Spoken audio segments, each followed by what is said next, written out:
Ceux qui traversent les mondes. Livre 1, La colère. Auteur Muriel Gavila. Chapitre 2, Les élus. De retour dans sa chambre, Sophia revêtit sa tenue de cérémonie. À l'heure prévue, toutes les jeunes Silly étaient rassemblées à l'entrée de la clairière. Elles étaient resplendissantes dans leurs robes colorées. Seule une jeune fille, Inès, avait choisi de porter une salopette toute verte. Un ruban vert retenait ses cheveux. Les compliments réciproques sur leur tenue animaient les conversations, quand Eliane Tim arriva avec les 6 Silly officiels des émotions. Eliane Tim avait aussi mis une belle toge multicolore, et chose inhabituelle, elle avait tressé ses longs cheveux noirs, habituellement emprisonnés dans un énorme chignon. Les 6 Silly officiels des émotions avaient échangé leurs robes colorées pour des toges blanches. La cérémonie qui allait se dérouler marquait en effet la fin de leur tâche officielle, car elles allaient passer le relais à leurs nouvelles apprenties. « Vous êtes très jolies, mesdemoiselles, dit Eliane Tim dans un grand sourire. Regroupez-vous en silence, les garçons arrivent et ils sont nombreux. Elle baissa les yeux pour ne pas croiser le regard de Raja. Eliane Tim avait été informée par le capitaine Green du résultat de la cérémonie des garçons, et elle avait donc compris que Raja avait eu raison le matin même. Les garçons arrivèrent superbes dans leur tenue de cérémonie. Une tunique longue, un pantalon beige avec des liserés dorés sur toutes les coutures. Disparus les visages joyeux de ce matin. Tous les garçons arboraient désormais un masque sérieux et concentré, comme s'ils avaient vieilli de plusieurs années en seulement quelques heures.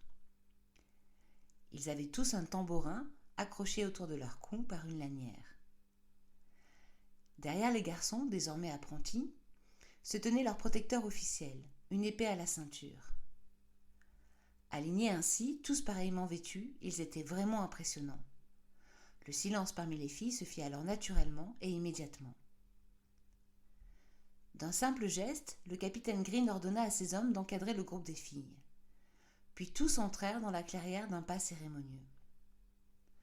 Maestro les attendait au centre de la clairière et aux côtés de la pierre de soleil nacrée et majestueuse sur son socle d'or. 3 cercles l'entouraient, le cercle des filles, le cercle des garçons et celui des protecteurs officiels. Le guide s'avança alors lentement devant chacune des jeunes filles et leur tendit une boisson forte et herbacée. Quand ce fut au tour de Sophia, elle s'étonna du regard intense du guide, un regard qu'elle ne connaissait pas. Ce qu'elle but était brûlant et très amer. Elle fut bientôt prise de nausées et sentit des picotements envahir tout son corps. Elle ferma les yeux et tenta de maîtriser sa respiration.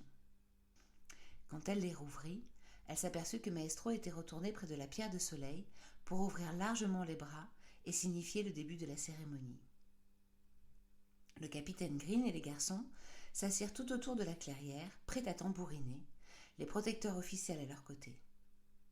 Un protecteur pour 2 apprentis, il n'y avait pas le choix. Les 6 élus officiels des émotions furent alors invités à mettre les mains sur la pierre de soleil, et Sophia vit la pierre se soulever. La cérémonie commençait. La prière de la pluie. Ô miraculeuse et maternelle, tes filles glissent et cheminent de notre esprit à la terre de nos origines. Ô notre regard tourné vers le ciel t'implore de commencer ton œuvre de vie. Ô nos corps, nos âmes s'unissent en ce jour et en cette heure pour te célébrer. Ô nul ne saura jamais aussi bien exalter nos joies et nos peines et jouer l'accord parfait avec nos symphonies intimes. Ô notre prière est que tu accompagnes nos pas de ton baptême humide. La dernière phrase fut répétée des dizaines de fois avant qu'un énorme bang ne déchire le ciel au-dessus de la clairière. Le bruit des tambours des garçons se joignit aux éclairs et Sophia se sentit prise d'une furieuse envie de danser. La jeune Silly fermait les yeux et elle ne put voir que toutes ses amies dansaient aussi, emportées par les appels de la prière et le son des tambours qui s'était intensifié. Aucune n'avait résisté. La pluie tombait abondamment et tous les corps baignés d'eau et de lumière bougeaient au rythme des tambours. Sophia ne put dire combien de temps cela dura, mais elle se rappela plus tard qu'elle était essoufflée quand ses pieds arrêtèrent de bouger et que le silence revint enfin. Puis, la prière faite au soleil. Les voix des Silly des émotions s'élevèrent à nouveau. Astre de vie, ta chaleur coule en nous. En ce jour, en cette heure, tu étends tes lumières et fécondes notre terre-mère. Astre de lumière, ta caresse parcourt les plaines, les montagnes, les mers et éveille la nature. Nous te présentons nos corps et nos âmes pour que tu les enveloppes de vie, de chaleur et d'amour. Brille, règne et féconde. Brille, règne et féconde. Brille, règne et féconde et étends tes rayons sur nous, tes enfants, pour qu'à jamais nous restions dans ton étreinte lumineuse. Brille, règne et féconde était répété par les ciliés des émotions qui étaient désormais entrés dans une transe profonde. Leur main droite caressait la pierre de soleil et elle tournait autour d'elle dans une ronde hypnotique. Sophia, qui avait rouvert les yeux, les referma aussitôt, car la lumière qui émanait des ciliés et de la pierre était devenue bien trop intense. Bientôt, la clairière et tous ses invités baignèrent dans une bulle éclatante. La prière stoppa et un silence pesant s'installa. Plus d'un bruit d'oiseau ni de vent dans les feuillages, rien. Le silence était total et dura un long moment. La pluie avait cessé et la lumière semblait moins brillante pour les jeunes Silly qui ouvrirent les yeux et purent s'émerveiller à la vue de l'arc-en-ciel qui avait surgi de la pierre de soleil. Maestro et les 6 Silly des émotions en demi-cercle autour de la pierre sourirent sereinement aux jeunes filles. La désignation pouvait commencer, les tambours reprirent alors plus doucement.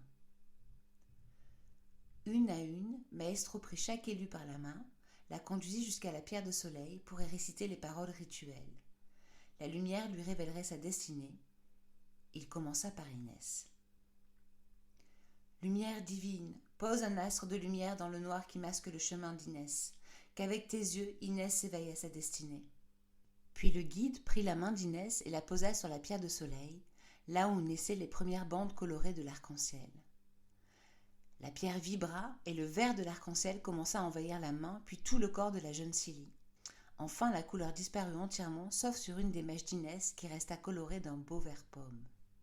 « Le courage !» annonça solennellement Maestro. « Inès, tu es notre nouvelle Silly du courage. » Dans sa belle salopette verte, Inès avait donc vu juste. Le courage et sa couleur, le vert, lui étaient confiés. Maestro invita l'apprenti Silly à rejoindre sa tutrice, Fabia, qui était jusqu'alors la Silly officielle du courage. Sophia surprit Raja qui observait Inès avec admiration. « Je crois que parmi toutes les émotions, c'est bien celle-là que tu aurais aimé avoir, Raja, pensa-t-elle, avec beaucoup de tendresse. Puis ce fut le tour d'Alex. Une lumière violette l'envahit. « La lumière te laisse libre de ton choix et de ta destinée, Alex. » Alex sourit, heureuse, et rejoignit directement Lia, une Silly de la terre. Son choix était fait. Les jeunes filles se succédèrent, guidées par Maestro.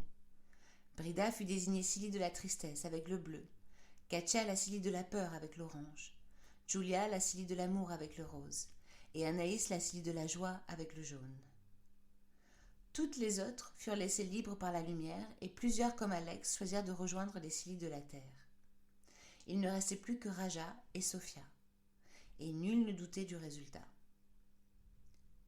Lorsque Maestro l'appela, Raja le rejoignit fièrement, puis se souvenant de Sophia, se retourna et lui sourit tristement. La lumière rouge fut vraiment intense. Raja fut bien évidemment désigné Silly de la colère, et une seconde mèche de sa chevelure fut colorée de rouge. Sophia s'avança à son tour, elle glissa sa main dans celle de son grand-père adoptif et n'osa pas le regarder.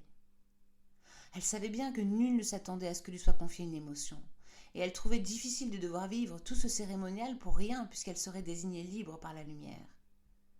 Mais la jeune Silly se trompait lourdement. À peine Sophia posa-t-elle la main sur la pierre de soleil que celle-ci vibra intensément. Toutes les couleurs de l'arc-en-ciel envahirent son corps une à une.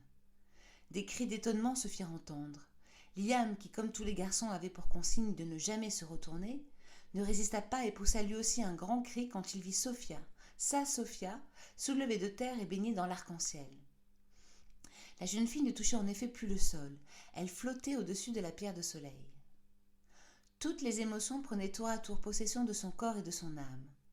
La joie d'abord, une joie magnifique qui la fit sourire, puis très vite, trop vite la tristesse, qui la fit sangloter et hoqueter de peine et de douleur. Le courage puis l'amour arrivèrent enfin et vinrent réparer et réchauffer son cœur brisé. Le visage de Sophia se détendit et se gonfla d'une douce chaleur. Elle était d'une beauté sans pareille et tout s'était subjugué. Puis arriva la peur. et les traits lisses de son visage se tordirent alors d'effroi. Les yeux écarquillés et horrifiés, elle poussa des cris de détresse qui fendirent le cœur de Liam. Enfin les cris cessèrent, et l'assemblée vit la jeune Silly, toujours en apesanteur, se redresser fièrement et les fixer. Sophia n'était plus Sophia. Ses cheveux tournoyaient autour de son visage, marqués par un regard dur et un front plissé. Ce regard intense et furieux cherchait une victime, et il s'arrêta soudain sur Elianatim. Sophia se mit à ricaner. Le ricanement devint un rire puissant, et une tempête surgit, soulevant Elianatim ainsi que toutes les autres Silly. Les protecteurs tentèrent de les rattraper, mais ils furent jetés à terre. Le capitaine Grimm se releva et sortit son glaive dans un réflexe aiguisé de protecteur. C'est alors que Maestro tira Sophia de toutes ses forces pour la sortir de l'arc-en-ciel. Immédiatement, la jeune Silly tomba à terre et s'évanouit. La tempête disparut et tous retouchèrent terre. Ainsi soit-il, pensa le guide en fermant les yeux. Elianatim se releva et accourut aux côtés de Maestro. « Qu'est-ce que cela signifie? Que s'est-il passé ?» « Elle va bien, répondit le guide, elle est seulement évanouie. Mais que s'est-il passé? Elle a failli tous nous tuer, il faut l'attacher. » « Ne dites pas de bêtises, gronda Maestro. La lumière l'a désignée. »« Mais aucune mèche de cheveux n'est colorée. La lumière ne l'a pas élue, elle l'a rejetée, cria Elianatim. »« Non, cria à son tour Maestro. » Le guide posa à terre la jeune Silly évanouie, puis la bascula doucement sur le côté. Il releva sa tunique et tous purent voir les lignes apparues dans son dos. 3 arcs de cercle sur chaque omoplate. « La lumière a désigné Sophia Silly de la sagesse, annonça Maestro avec solennité. Les Silly des émotions acquiescèrent. Un murmure intense d'incompréhension mais aussi de peur surgit de l'assemblée. Sophia ouvrit un œil, mais tout tournait trop vite autour d'elle. Elle s'évanouit à nouveau aussitôt. « La cérémonie est terminée, annonça Maestro. Le guide retourna dans la bibliothèque avec Sophia pour qu'elle s'y repose. Maître Green et plusieurs protecteurs l'accompagnèrent pour apporter la pierre de soleil. Claudia fut appelée pour veiller sur la jeune fille pendant que tous s'installaient pour le grand banquet du soir. Raja demanda à rester auprès de Sophia, ce qui lui fut accordé. La sagesse était la 7e émotion confiée aux Silly, mais elle n'était confiée qu'une fois sur des centaines de générations. Maestro et les Silly des émotions le savaient. Ils connaissaient aussi le terrible destin qui avait frappé la dernière élue de la sagesse plus de 2000 ans auparavant. Décidément, les 2 cérémonies avaient apporté leur lot de surprises. Le conseil se réunirait le lendemain matin et il tirerait cela au clair. Voilà en tout cas ce qu'Elianatim répéta à l'envi à chacune des Silly qui osaient poser des questions. D'ici quelques heures, elle irait directement interroger les élus et Maestro. Mais dès maintenant, il lui fallait vite prévenir Sirto, guide de la communauté du Mont-Serein. Quand Sophia se réveilla, la chambre de Maestro accueillait une à une les premières lueurs du soleil, et la jeune Silly pouvait assez clairement distinguer la forme familière de Claudia, endormie sur une chaise à ses côtés. Sophia était désorientée, mais la présence de sa grand-mère la rassura. Lui revint alors en mémoire la cérémonie de la veille. Elle se rappela les vagues d'émotions qui l'avaient envahie, et surtout la colère intense qui l'avait submergée et son envie de faire du mal, de les punir tous. Sophia pleurait. Elle se calma et se glissa hors du lit avec beaucoup de précautions pour ne pas réveiller Claudia. Elle décida de monter à l'observatoire où elle trouverait son grand-père. Elle devait savoir. Arrivée à la grande porte de l'observatoire, elle s'arrêta inquiète. Et si Maestro lui annonçait que la lumière l'avait rejetée? Fille d'une Silly bannie, elle allait être bannie à son tour. C'était peut-être cela sa destinée. Sophia déglutit et sentit la peur de la veille reprendre possession de tout son corps. Cette émotion aussi avait laissé des traces amères dans sa bouche. Elle frappa. Maestro venait de terminer la danse des papillons et était occupé à parcourir plusieurs livres à la recherche du conte de la grande éclipse. « Bonjour Sophia, entre. Comment te sens-tu ?»« Ça va, répondit Sophia. »« Te rappelles-tu ce qui s'est passé ?» demanda le guide. « Un peu, acquiesça Sophia, mais je ne peux pas l'expliquer. Et j'ai besoin de savoir. Vais-je être bannie? Suis-je dangereuse? Ai-je fait du mal ?»« Non, bien sûr que non, tu n'es pas bannie, tu n'as rien fait de mal. Tu as été submergée par toutes les émotions et l'une d'elles, la colère, a été très intense. Un peu trop intense, voilà tout. »« Alors qu'est-ce qu'il s'est passé ?» demanda-t-elle impatiente. « Tu as été désignée Silly des émotions, toi aussi. »« Mais c'est impossible !» s'exclama Sophia.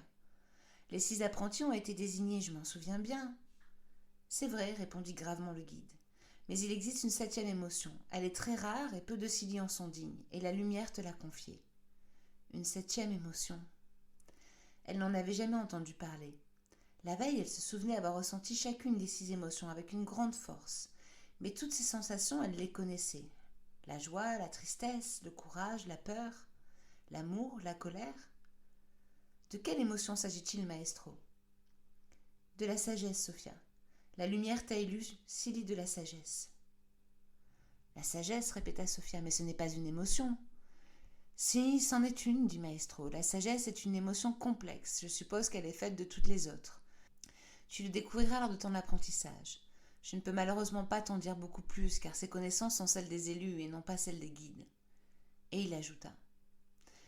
Je dois toutefois te prévenir d'une chose, et je veux que tu l'entendes de ma bouche afin que tu ne t'inquiètes pas. Comme tous les guides, je sais que la sagesse n'est presque jamais confiée. Nous avons donc été un peu bouleversés par ta désignation. D'abord parce qu'on n'en sait que très peu de choses.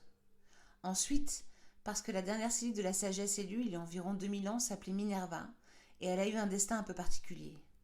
Et qu'a-t-elle fait demanda Sophia. Je n'ai pas beaucoup d'informations, car tout ce qui la concerne a été jugé trop dangereux, et les détails de son histoire sont très minces. Dangereux répéta Sophia.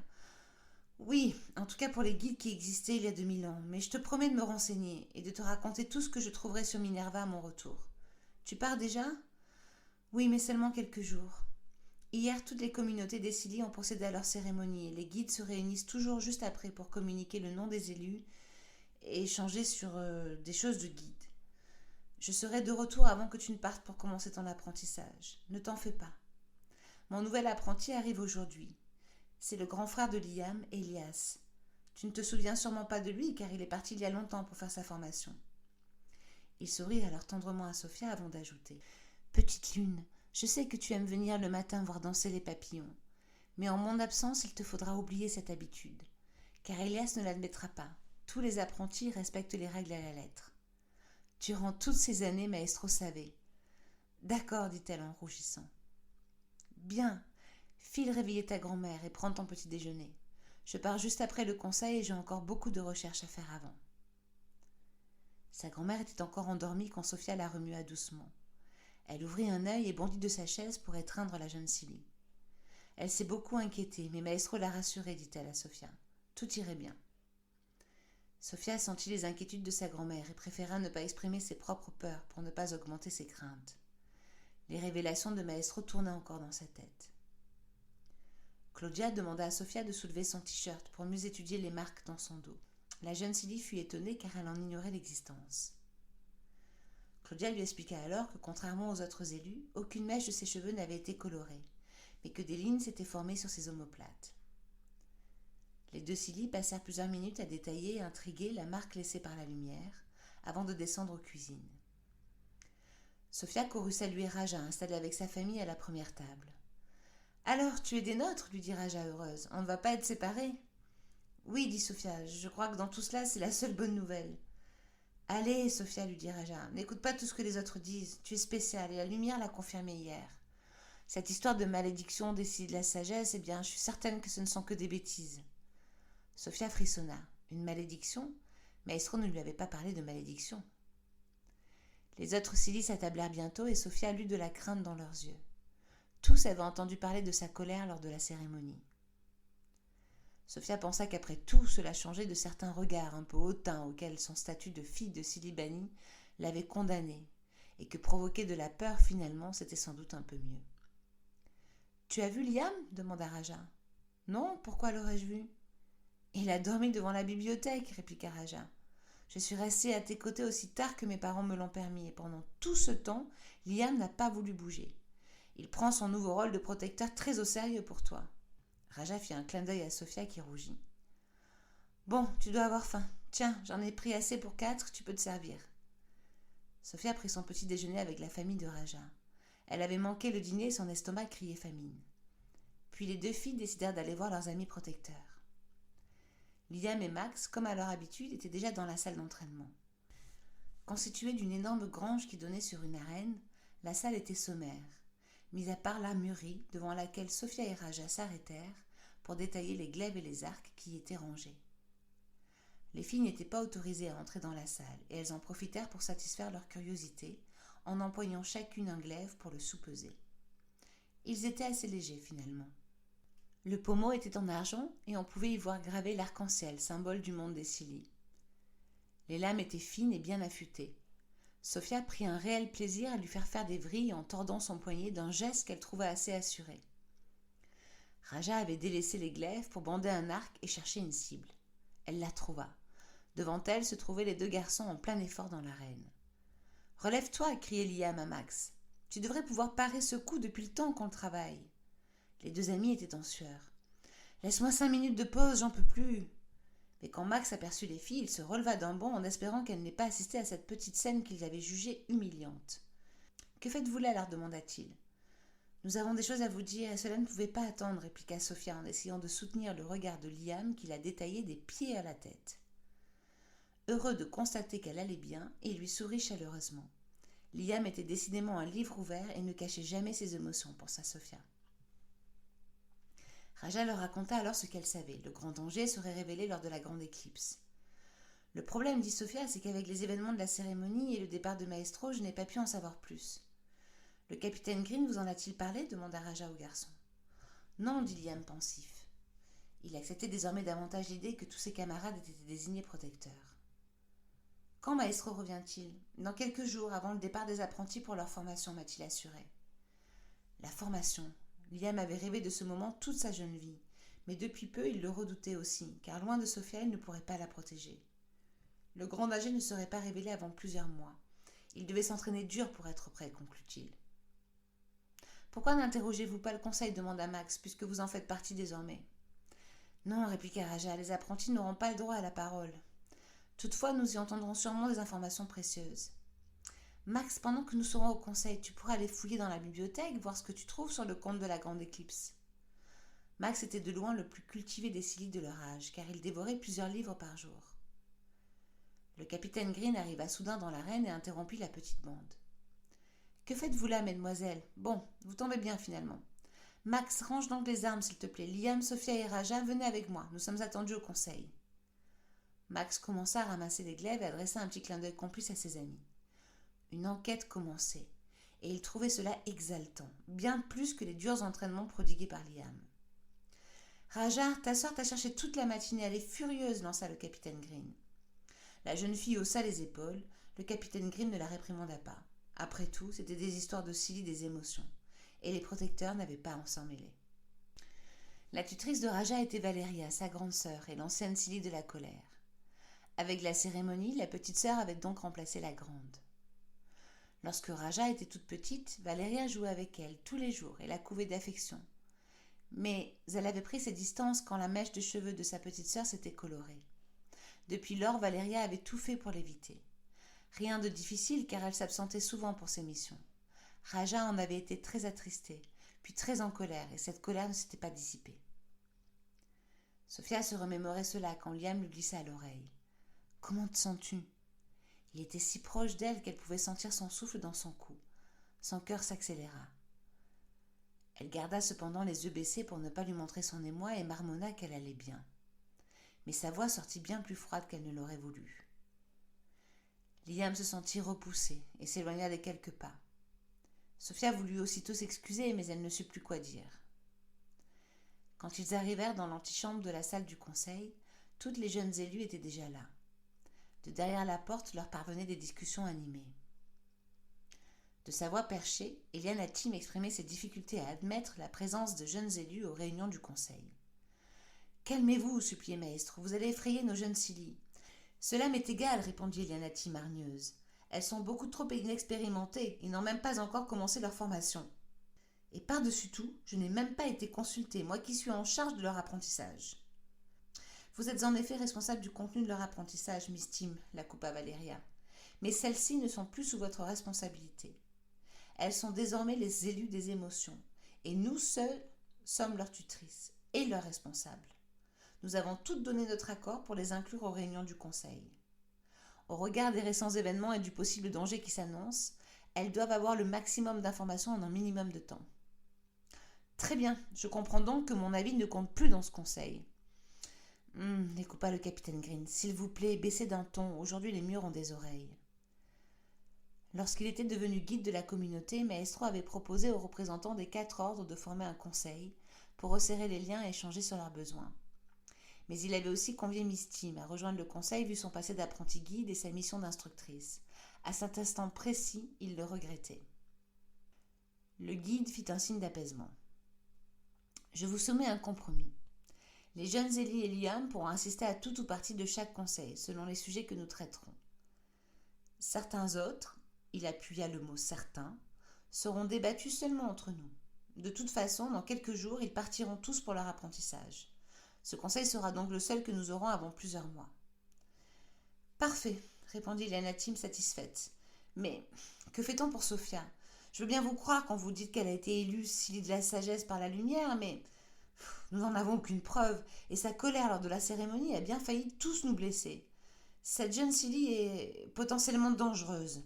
Nous ne connaissons pas ses origines, et je le répète, nous n'avons aucune preuve que la lumière l'ait choisie.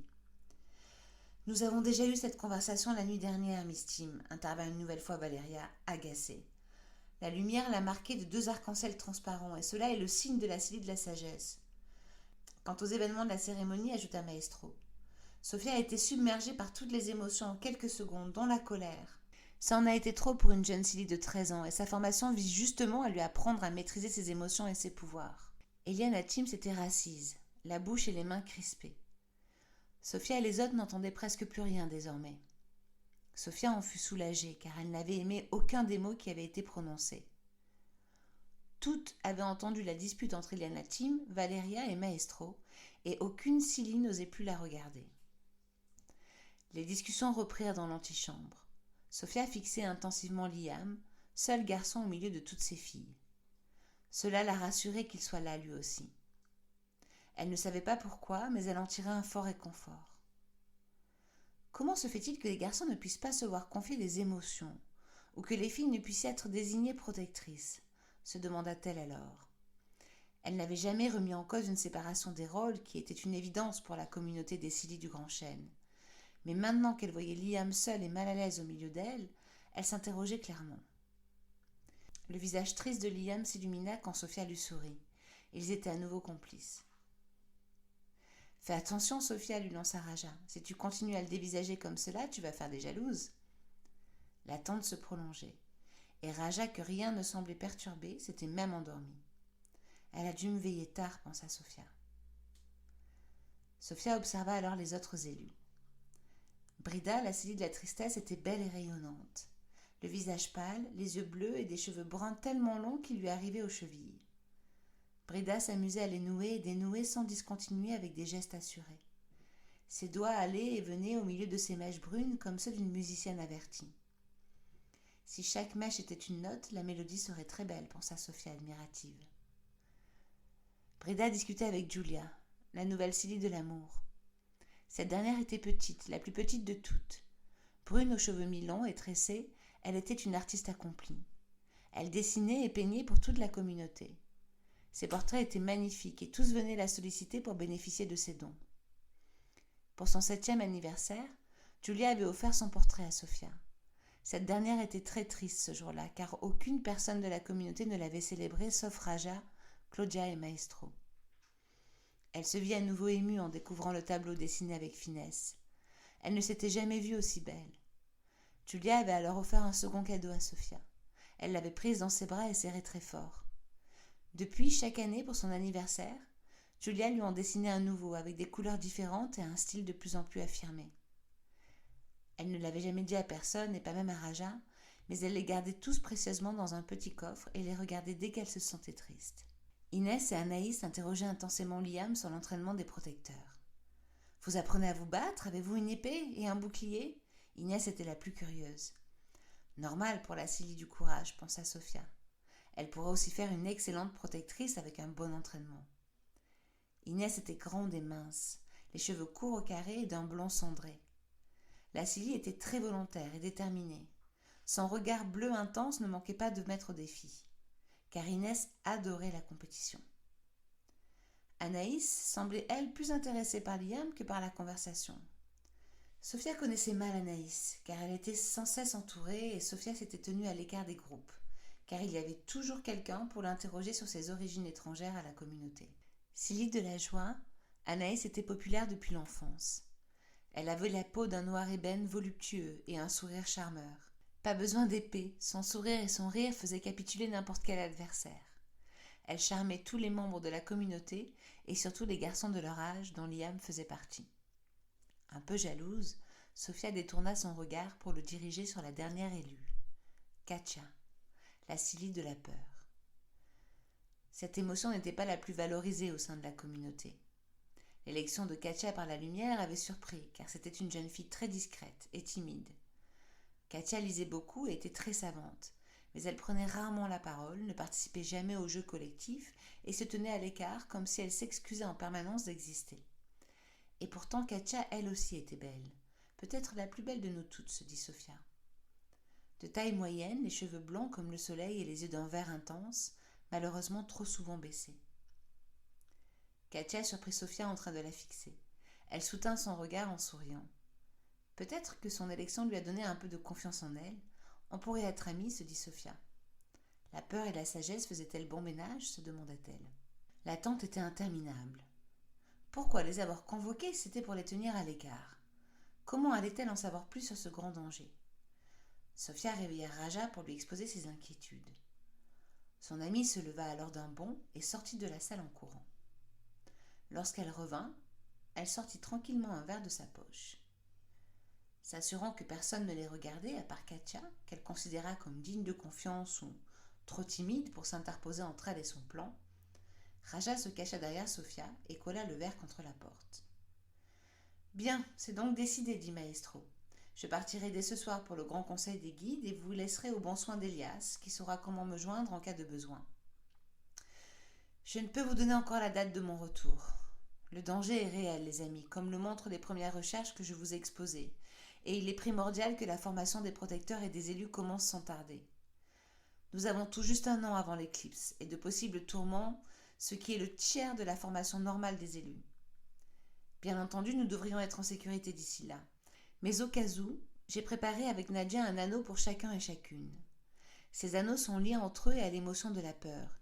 Ils deviennent orange si l'un d'entre nous est en danger. Les autres pourront alors venir à son secours. J'espère que chacun d'entre nous reviendra bientôt avec des nouvelles plus rassurantes. Chacun entreprit de glisser l'anneau qui s'adapta immédiatement à chaque main. Bien, je pense qu'il est temps de recevoir les apprentis et de commencer leur initiation.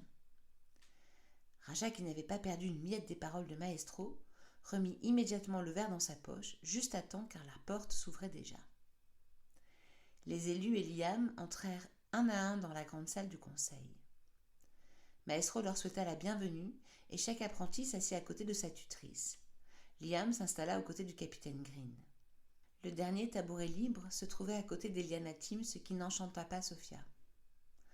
Bon, comme je le disais, bienvenue au conseil de la communauté du Grand Chêne.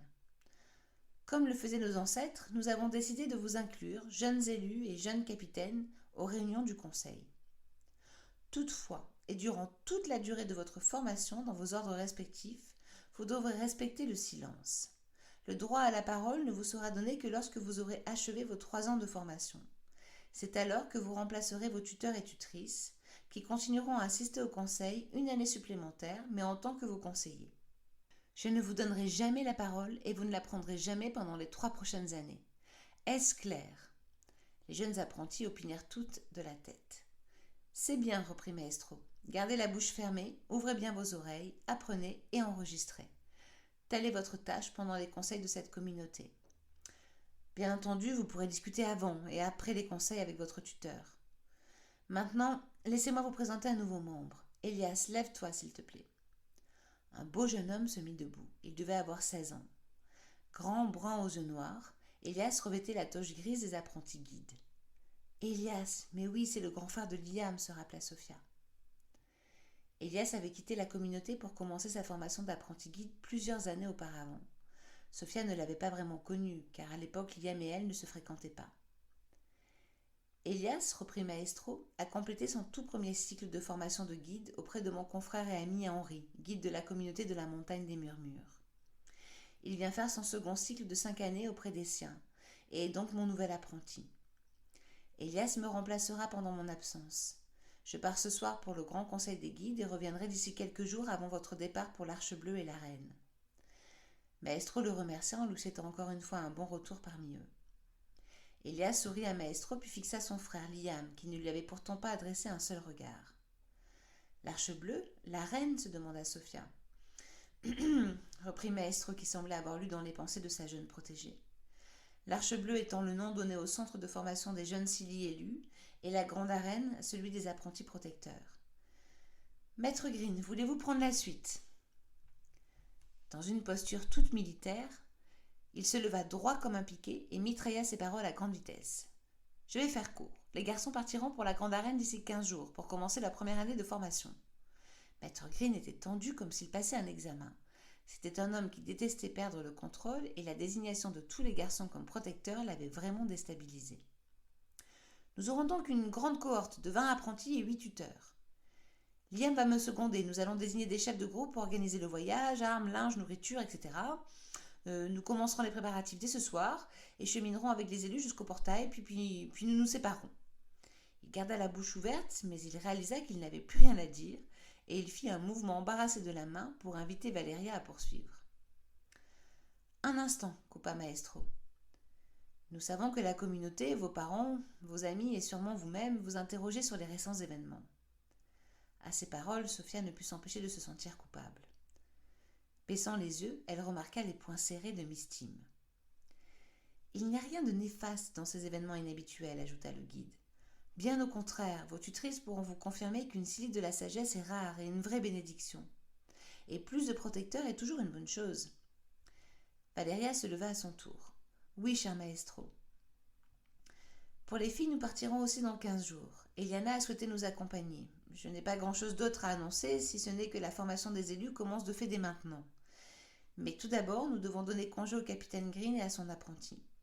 Car si nous faisons tous partie de la même communauté, et que nous sommes tous au service de la lumière, les protecteurs et les Silly des émotions ne doivent pas se communiquer le secret de leur initiation. Le capitaine Green et Liam ont aussi beaucoup à préparer. Les deux hommes se levèrent et sortirent de la salle du conseil après un bref salut. Valeria nota que Miss Tim n'avait pas bougé et elle la regarda fixement. « Quoi donc ?» dit Eliana Tim, faussement confuse.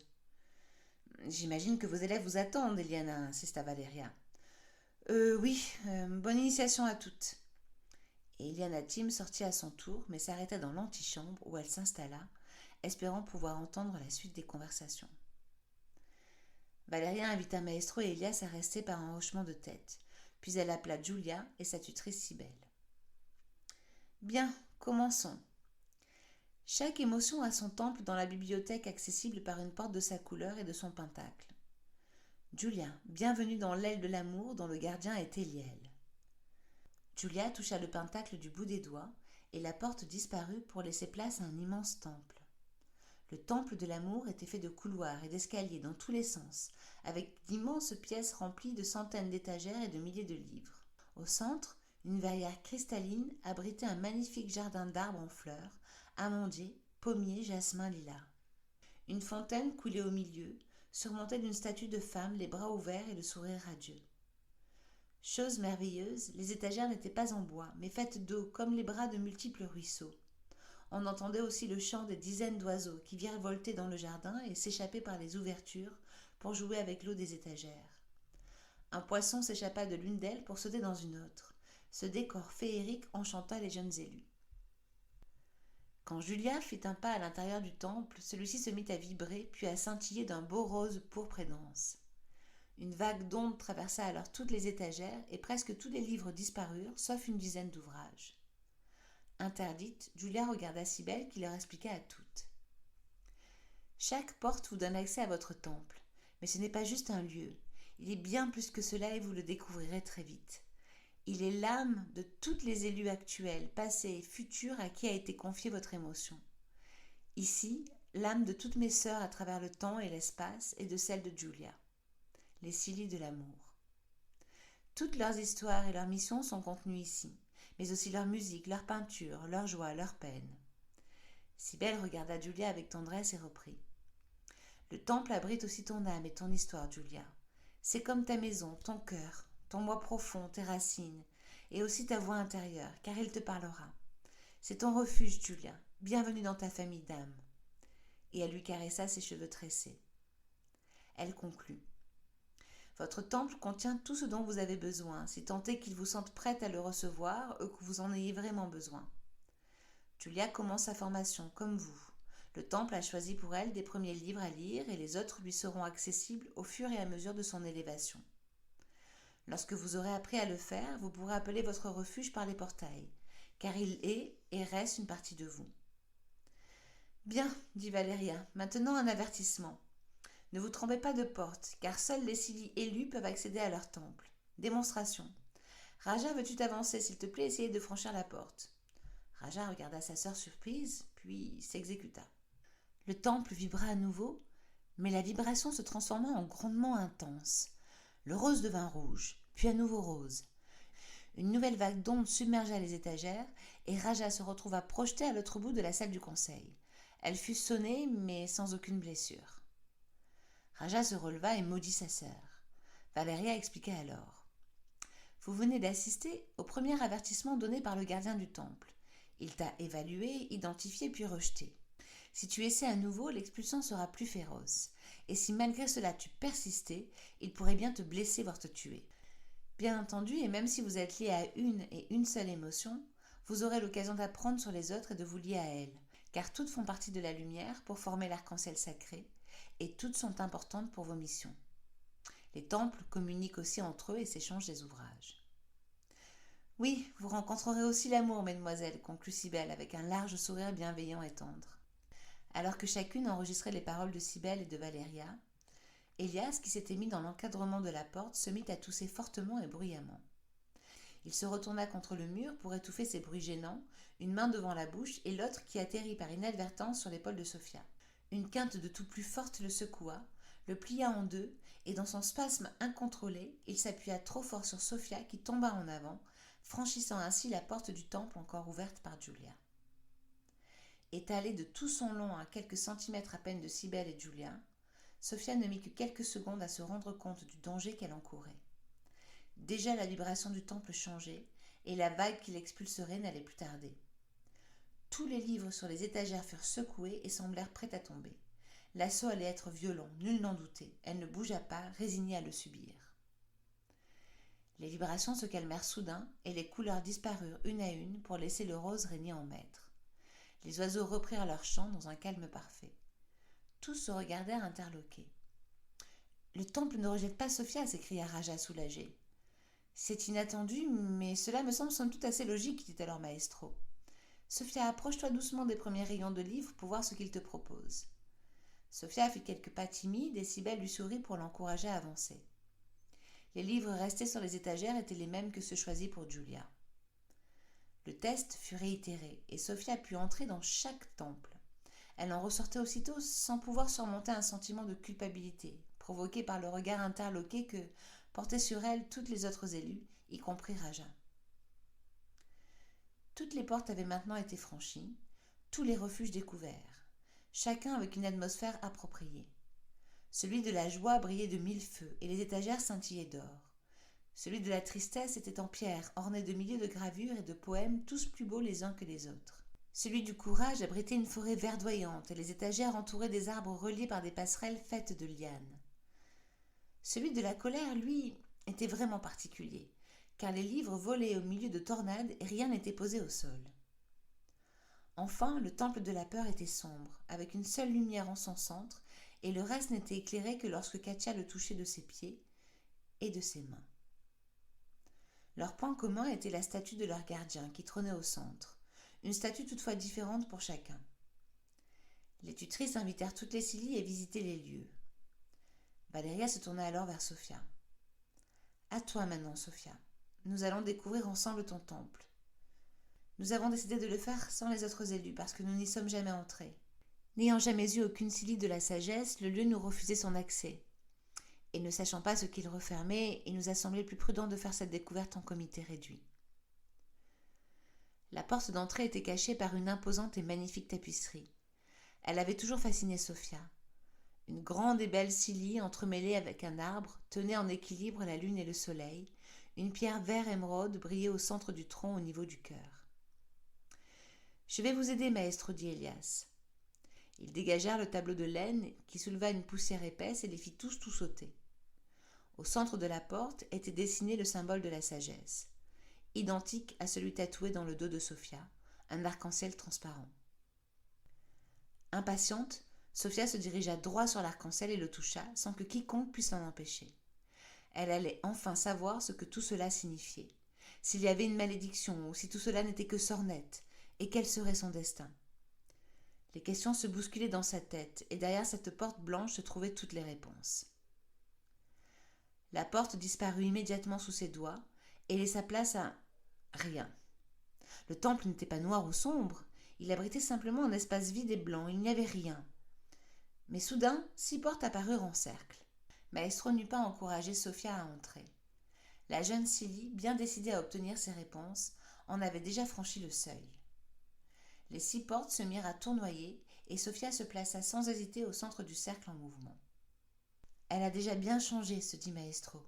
Elle est bien plus téméraire, et c'est une bonne chose, car elle aura bientôt besoin de beaucoup de courage.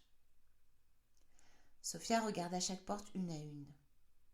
Aucune ne semblait l'appeler plus qu'une autre. Que fallait-il faire ? Prends ton temps, lui conseilla Elias. Suis ton intuition.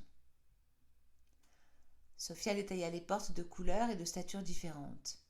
En bois, en bronze, en fer, il n'en avait pas 2 semblables. Leurs couleurs aussi étaient différentes, mais aucune ne lui parla plus qu'une autre, jusqu'à ce qu'elle repère enfin, en bas de l'une des portes, un petit dessin de papillon noir et transparent. Il était à peine visible sous cette porte en bois, à moitié peinte en rouge. Elle était vieille et le bois abîmé, comme griffé à plusieurs endroits. Le papillon était incrusté en bas à gauche, juste en dessous d'un trou. Ce dessin convainquit Sophia. Sans aucun regard pour le guide et ses acolytes, elle prit une grande respiration, s'avança et tourna la poignée en bois. Une puissante vibration se fit sentir et les portes délaissées par Sophia disparurent. La salle se mua en un magnifique temple, semblable au temple de la colère à quelques différences près. Aucun livre ne volait dans les tornades. Les étagères restaient vides. Au centre, la statue de Silly en colère manquait. À sa place, tous purent voir 2 grandes ailes blanches espacées l'une de l'autre. Son impatience à comprendre grandissait. Allait-on enfin lui dire clairement qui elle était et ce qu'elle était censée faire ? Tous restaient silencieux de l'autre côté de la porte. Ils ne savaient rien. Personne ne savait rien et ne pouvait aider Sophia ni la guider. Soudain, les tornades tourbillonnèrent plus rapidement. Un grognement remplit le temple et fit frissonner Sophia et ses observateurs. Une bête noire surgit devant la porte du temple, menaçant d'attaquer Maestro, Elias et les tutrices qui se figèrent de stupeur. L'animal avait la gueule grande ouverte et ses yeux rouges fixaient ses proies. Sophia courut se positionner entre lui et la porte pour protéger ses amis. Les grognements s'amplifièrent et la bête s'apprêta à bondir sur elle.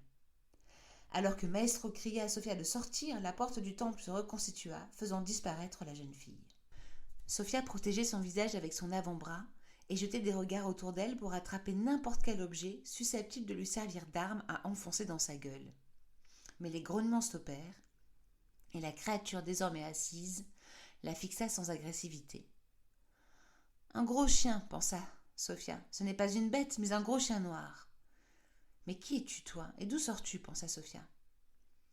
Une voix rauque résonna alors dans sa tête en guise de réponse. « Mon nom est Aniel. Je suis le gardien du temple de la sagesse, de ton temple. »« Quoi ?» répondit Sophia à haute voix cette fois-ci. « Je suis Aniel, le gardien du temple de la sagesse, et tu me vois aujourd'hui sous ma première forme, celle d'un chien. »« Pourquoi as-tu agressé mes amis ?» articula Sophia. « Je suis émotionnellement liée à toi, et je ressens ta colère. »« Je ne suis pas en colère contre mes amis, » répliqua Sophia. « Ce que tu dis n'a aucun sens. Tu as une colère rentrée, forte, et si elle n'est pas vite maîtrisée, elle peut se révéler dangereuse. »« Suis-je un danger pour les autres ?» osa alors Sophia. Aniel se lécha alors une de ses pattes avec nonchalance et répondit. « Cela est possible. » Après un long silence, il reprit. « Mais il est possible aussi que tu sois pour eux une bénédiction. Cela dépend de toi. Es-tu là pour me guider ? Je suis là pour garder le temple. Je ne peux te donner que ce que tu voudras bien recevoir.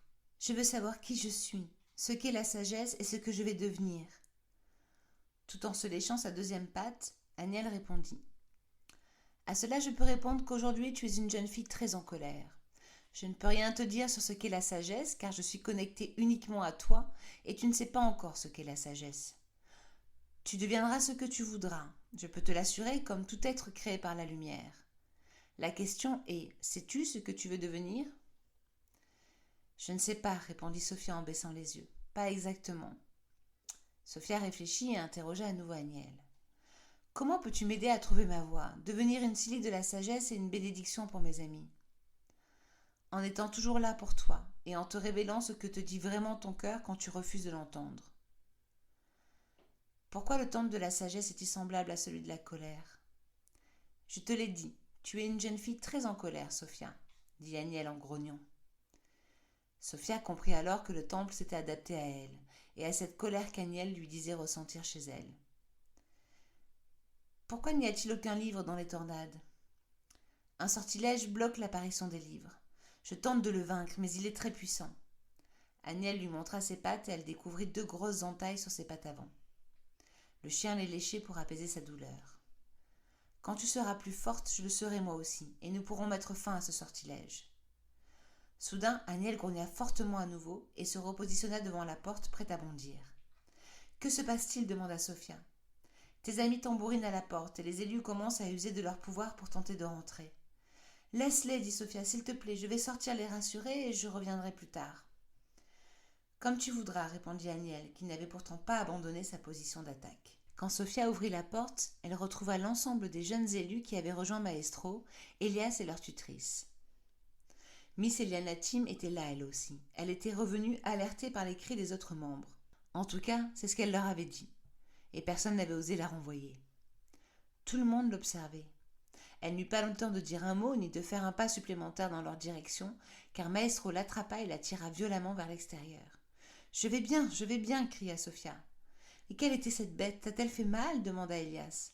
« Ce temple est maudit, maudit !» s'exclama Miss Tim avant que Sophia n'ait pu répondre. « Non !» cria Sophia, « le temple n'est pas maudit !» Puis s'apercevant qu'elle avait crié de rage, elle reprit d'une voix plus mesurée. « Et ce n'est pas une bête, c'est un chien.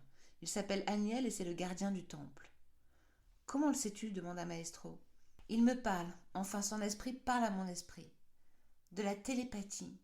Ce don est celui de l'amour, s'écria Cybèle.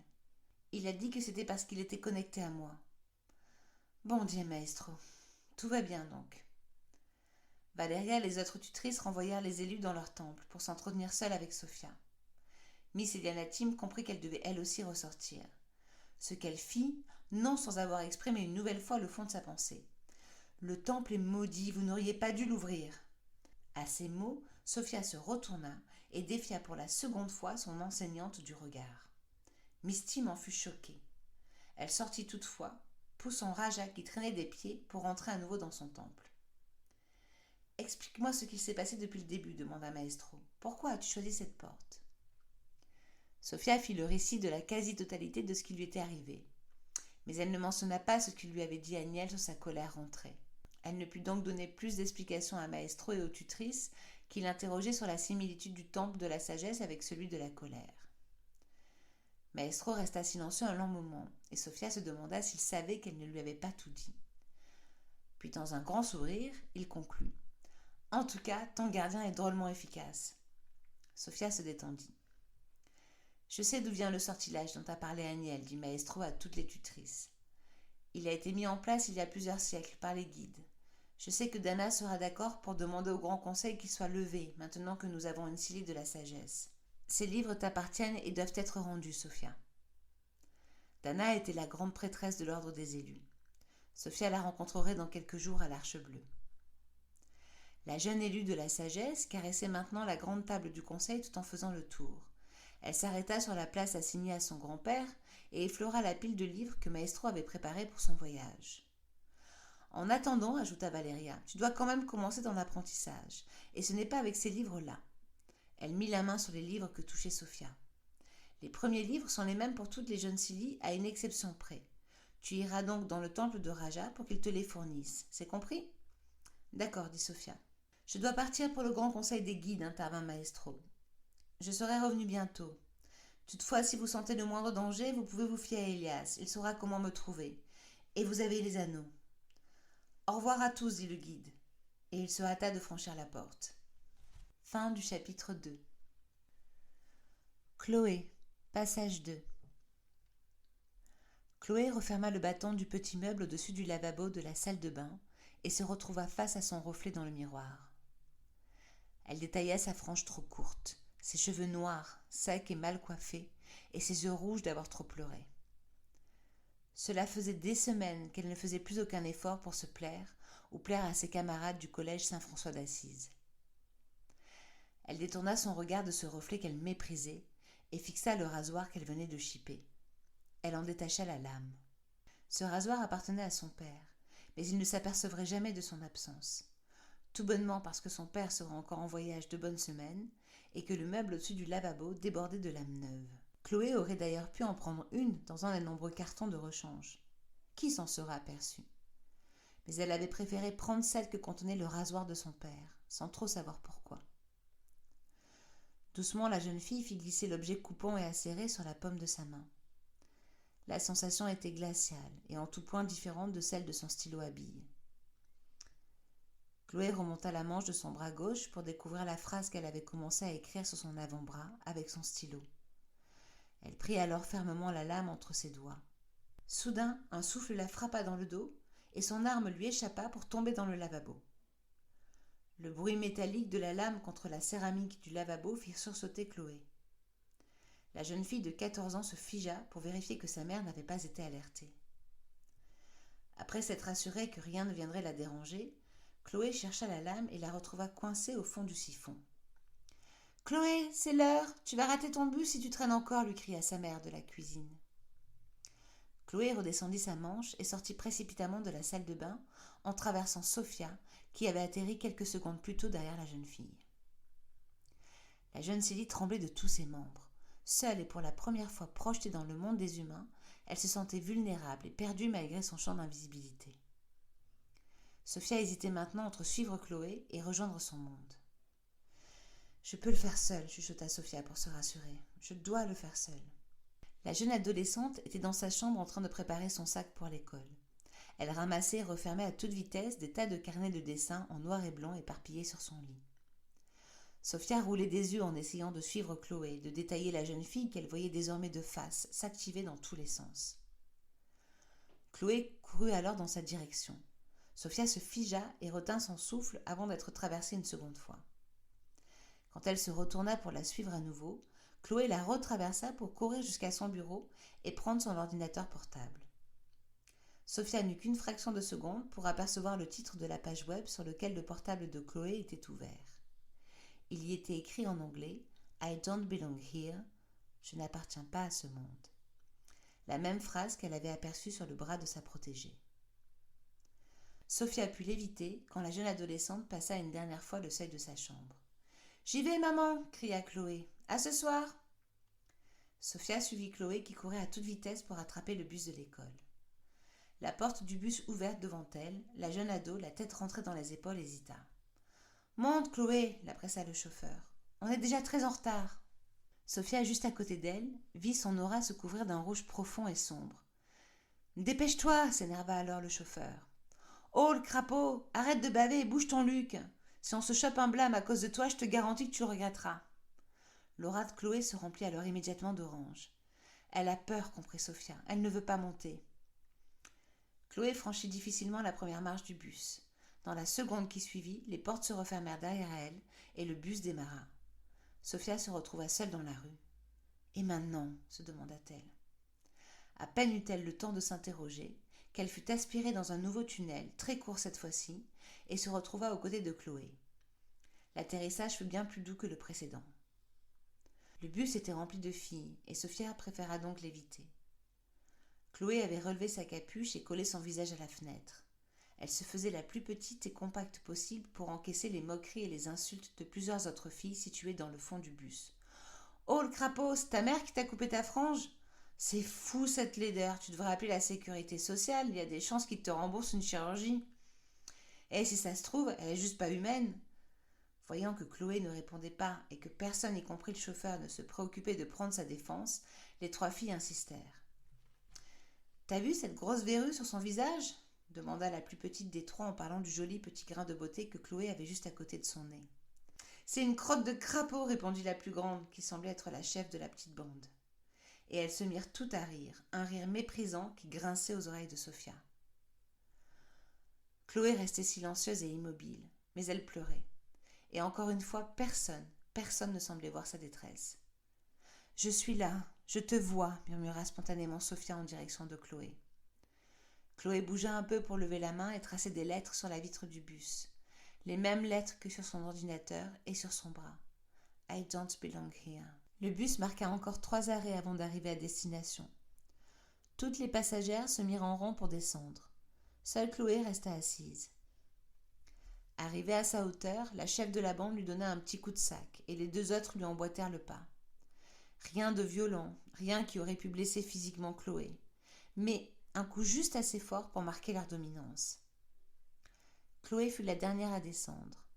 Sophia continua de léviter au-dessus d'elle pour la suivre dans les couloirs du collège. La jeune fille ne dit mot à personne, et personne ne lui adressa la parole.